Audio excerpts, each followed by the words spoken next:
Hey everybody, it's Mr. Loose, and your technique of the week is a pinch pot. So, a pinch pot is when you are using just your hands to mold the clay to make a bowl or cup. So, today I have a lump of clay, all right, and clay is found either at the base of mountains or it's in the bottom of rivers and oceans traditionally. And now we are able to create our own clay. A lot of stores, art supply stores who specialize in ceramics or clay, they can put these different materials together, these different chemicals or natural minerals to put together to create different types of clay. And that is how we get it now instead of having to dig for it at the bottom of mountains or rivers and oceans, which you can still do to this day. But if you want to save yourself some time and go to the store and buy some clay, that is perfectly acceptable. So today what I'm going to do is I'm going to show you how to make a pinch pot. And this is simple, basic 101 of working with clay. So I have my lump of clay right here, and I'm just going to form it into a ball. Okay, so I'm just forming the clay into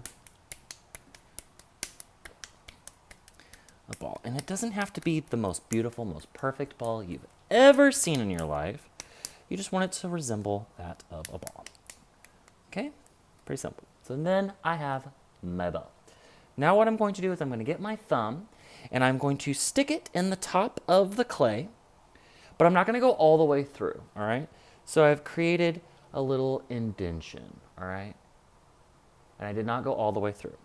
Now, all I'm going to do is put my thumbs on the inside, and I'm going to squeeze or pinch the sides and then rotate over and over to create a bowl or a cup, depending on how you pinch it. I'm going to make a little bowl.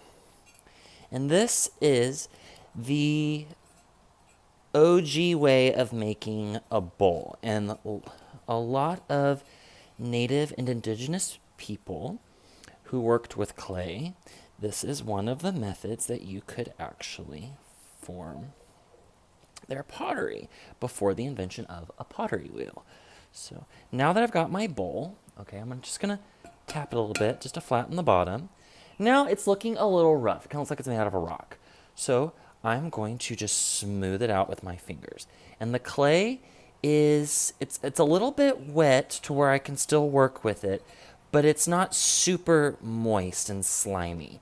And if you wanted to add a little bit of water, just put a little bit on your finger, and you can do that to help smooth it out. But don't put too much water, because when it starts to get slimy, it's going to get weak, and it's going to fall or get hard to control, and you don't want that. You want to be in control of the clay. You don't want the clay to tell you what to do. You want to tell it what to do.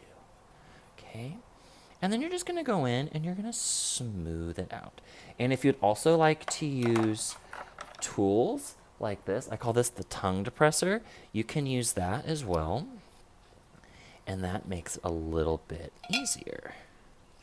So now I'm just going in and smoothing it out. I'm going to smooth out the inside, get rid of all those little finger marks. Do, do, do, do, do. Okay. And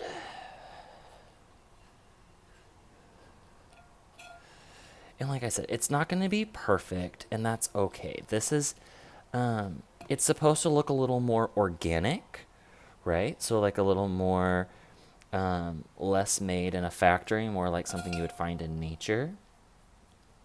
Okay, I'm going to go, I'm just smoothing it out just to make it look nice and pretty. And I like that it looks a little rough and bumpy and it's not perfect. I like that. Just a little bit of water, not a lot. That's going to be the last time I add any kind of water. And it was just a little bit on my fingers. And it's just to smooth it out. Okay. And if you want to do the outside before you do the inside, that's a great idea. You don't have to. But if you want to, because as you can see, I've got my hands on the inside, I'm going to have to go back and kind of touch that up a little bit.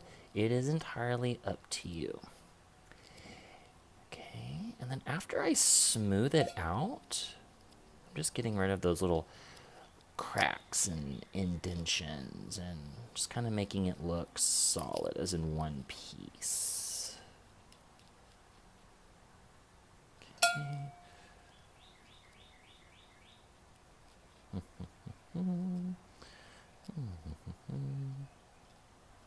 I'm not going to worry too much about the bottom.